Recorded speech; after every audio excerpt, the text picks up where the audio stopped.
Hallo zu einer neuen Reptil-TV-Folge. Mein Thema heute sozusagen ist die Häutung bei der Schlange, beziehungsweise die schlechte Häutung bei der Schlange.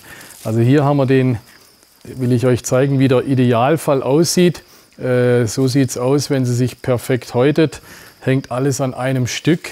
Das muss nicht an einem Stück hängen. Ja? Also falls hier 2-3 Mal das zwischendrin abgerissen ist und das nicht ein einziges Teil ist, sondern 4-5 Teile sind, dann hat sich eure Schlange natürlich auch einwandfrei gehäutet, um das mal vorne wegzunehmen. Ne?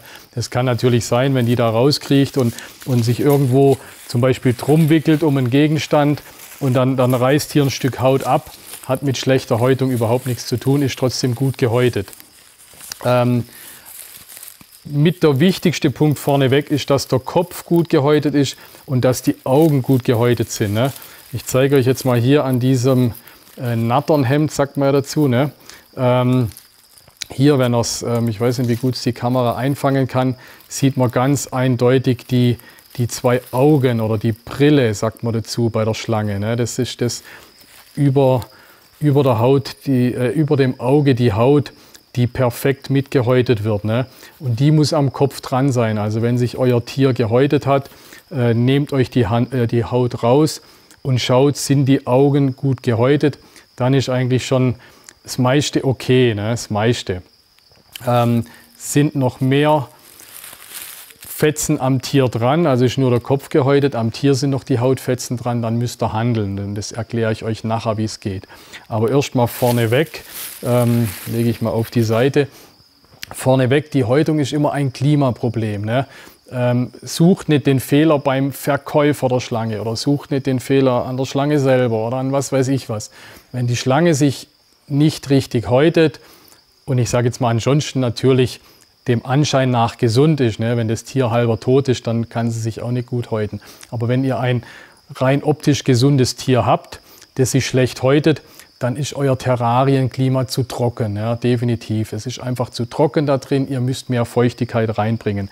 Feuchtigkeit heißt Moos, ne? Das hier diese Moosplatten, die tut man mit Wasser aufweichen und dann kommt so ein Moos dabei raus. Ja?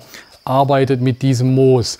Und nicht am allerbesten, sondern macht eurer Schlange ein anständiges Versteck. Ihr könnt hier diese ganz primitive Tupperdosen oder Plastikdosen als Versteck nehmen, feuchtes Moos rein, das Moos immer wieder gut nachfeuchten mit der Gießkanne bzw. auswechseln, frisches Moos rein. Oder es gibt diese optisch, denke ich, schöneren Schlupfboxen, sagt man dazu, Schlupfboxen, Versteckboxen, Hideboxen, wie auch immer ihr das nennen wollt. Da ist so ein Magnetdeckel drauf, da kommt ebenfalls dieses frische, feuchte Moos rein. Ja, Deckel drauf, kann die Schlange rein, verkriecht sich da drin, hat da drin die perfekte Temperatur, nicht die perfekte Temperatur soll sie natürlich auch haben, aber die perfekte Luftfeuchtigkeit. Und wenn sie diese Box zur Verfügung hat, wird die sich immer gut häuten. Ja. Im Terrarium selber ist es natürlich schwierig, die Luftfeuchtigkeit hoch zu haben. Ja. Ihr habt eine Wohnung, in einer normalen Wohnung hat es mal ganz grob zwischen 10 und vielleicht 30–40% Luftfeuchtigkeit. Mehr hat der normale deutsche Durchschnittsbürger nicht in seiner Wohnung. Und ihr sollt im Terrarium vielleicht 50, 60, 80, 90% Luftfeuchtigkeit haben. Das ist wirklich ganz schwer. Da müsst ihr viel sprühen, ne, mit so einer Pumpsprüher. Oder ihr könnt euch so eine Beregnungsanlage reinmachen, die ab und zu am Tag sprüht. Das ist eigentlich das Gleiche, bloß dass ihr nicht selber von Hand sprühen müsst. Das müsst ihr auf jeden Fall machen, aber ihr braucht auch diese Versteckplätze mit feuchtem Moos drin. Sonst wird es nichts mit der Häutung. Ja. Auf die Temperatur will ich jetzt nicht eingehen, die muss natürlich ausstimmen, ganz klar.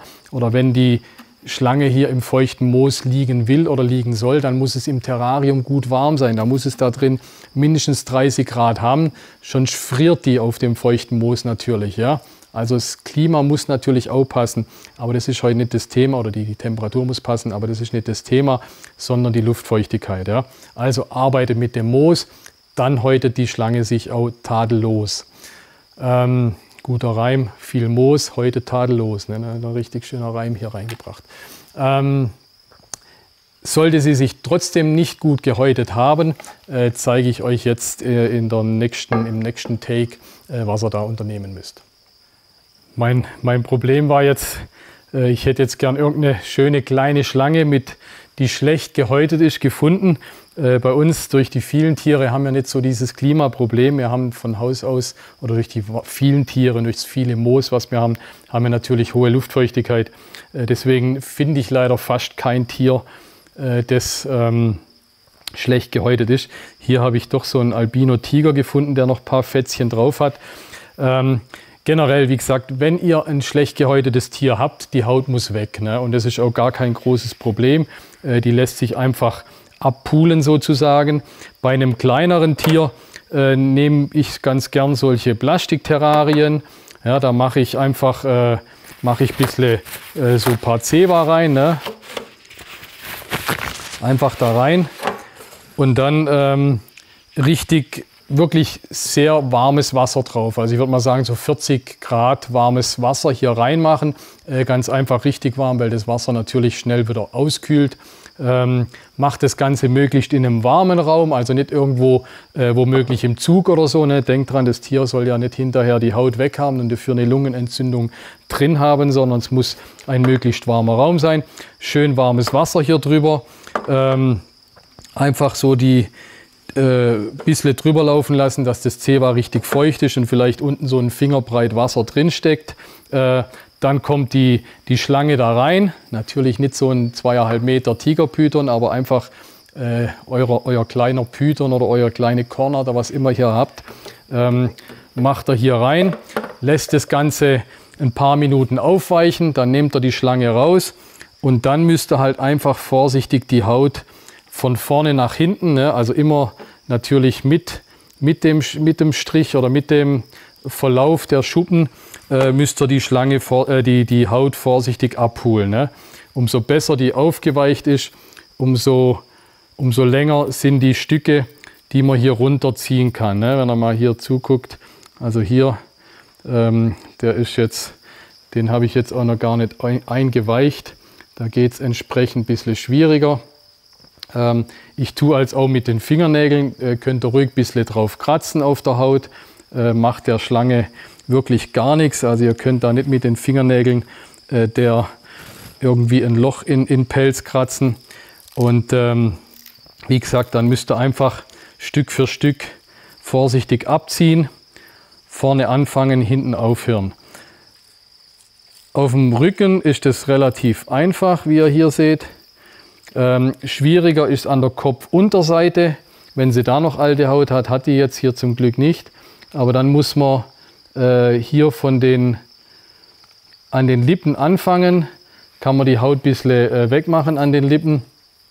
Die ist jetzt hier gleich ein wenig aufgeregt. Kann man die Haut von den Lippen her vorsichtig abziehen. Unten, wie gesagt, ist einiges mühsamer. Also wenn ihr wirklich ein schlecht gehäutetes Tier habt, dann nehmt euch 1-2 Stunden Zeit, macht sie immer wieder in das warme Bad rein, ne? Dann zum Gleichweg 2-3 Minuten einweichen lassen, tut das Wasser wieder nachwärmen. Wie gesagt, die soll nicht im kalten Wasser liegen, sondern im warmen Wasser. Und nehmt sie wieder raus und dann müsst ihr, wie gesagt, mit viel Geduld Stück für Stück abholen an der Unterseite. Oder gerade am Hals unten einiges schwerer wie an der Oberseite. Und noch ein wichtiger Punkt, was ich auch eingangs angesprochen habe, die Augen müssen gut gehäutet sein.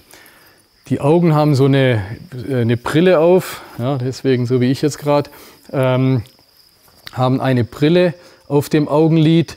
Wenn das nicht gehäutet ist, kann man es ja relativ gut erkennen, müsst ihr vorsichtig auch zur Not mit dem Fingernagel kann man das dann hier so ablupfen, wie so eine Kontaktlinse ist das, ne? Mit dem Fingernagel ein wenig so drunter fahren und diese Linse vom Auge wegmachen. Das ist eine relativ heikle Geschichte am Auge.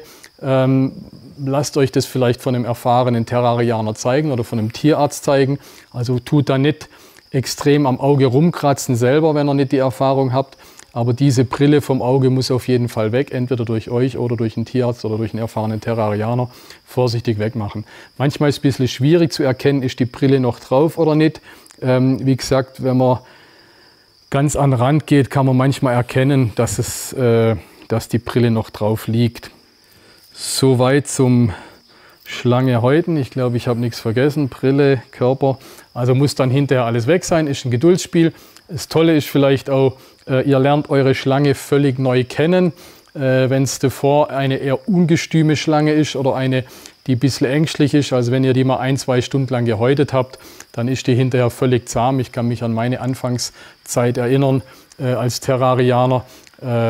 Auch immer ein bisschen das Trockenproblem gehabt im Terrarium und durch die Schlangenhäuterei kam ich meinen Tieren einiges näher und ich glaube, sie waren hinterher zahmer wie vorher. Das ist eigentlich eine ganz gute Methode. Das Ganze gilt nicht nur für die Schlangen, sondern auch für die Echsen, wobei bei den Echsen der kritische Punkt weniger die Augen sind. Die sind eigentlich immer bei denen perfekt gehäutet. Die haben auch nicht diese Brille, ne? Also probiert nicht bei den Echsen irgendeine Brille runter zu pulen.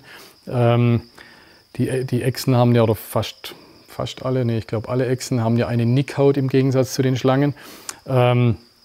Was bei den Echsen heikler ist, also hier habe ich jetzt so einen schwarzen Theo. Ihr müsst gucken, dass die Finger und die Zehen gut gehäutet sind. Bleibt die alte Haut drauf auf den Zehen, dann tut die Haut ja zusammen, also trocknet aus, zieht sich zusammen und schnürt den mehr oder weniger das Blut ab. Ne? Bildet sich wie so ein Ring um das Gliedmaß drumherum, schnürt das Blut ab und die Zehen sterben ab. Ne? Also oft, wenn ihr Tiere seht, wo ein Zehen fehlt oder so, das ist selten durch eine Beißerei, meistens ist es durch die schlechte Häutung, dass dann die Haut nicht richtig weg war. Ja? Also bei der Häutung nehmt euer Tier und schaut, ob es richtig weg ist, beziehungsweise wie jetzt hier bei dem Theo, müsst ihr wirklich Stück für Stück die Haut an den Zehen abmachen. Das geht relativ gut. Eigentlich wirklich ganz praktisch. Keine Nägel kauen. Ein Terrarianer ohne Fingernägel ist relativ aufgeschmissen. Ja, also zieht hier vorsichtig an den Zehen die Haut ab. Ne? Wenn ihr seht, jetzt hier, der ist schon frei. Hier nächste Pfote. Bleibt mal still sitzen. Also ich muss mich darauf konzentrieren, dass ich das hier richtig schön in die Kamera halte und trotzdem dem natürlich hier nicht weh mache. Also guckt hier, das kann man wirklich schön abziehen. Ja, oben, unten gucken. Ja, Zehen ist frei. Das gleiche an den Hinterfüßen.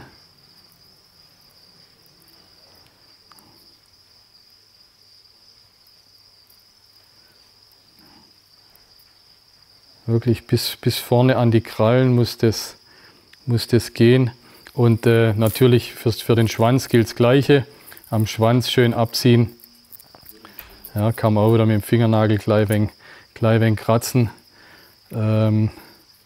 Richtig bis zur Schwanzspitze die Haut weg. Dann habt ihr wieder eine gut gehäutete Echse. Bei den Schlangen habe ich ja gesagt, das ist in der Regel ein Klimaproblem. Bei den Echsen kann es trotz hoher Luftfeuchtigkeit manchmal sein, dass die dran bleibt. Da ist es, glaube ich, manchmal sogar so, wenn es zu nass ist, dann klebt die Haut wenig fest. Kann eigentlich auch der Grund sein. Zu viel Nässe in dem Moment bin ich mir noch nicht ganz so schlüssig, oder gerade auch bei den Theos. Trotz an sich perfektem Klima, bleibt es manchmal an den Zehen hängen. Ich weiß nicht, ist es in der Natur auch so oder machen wir doch gleich ein bisschen noch was falsch.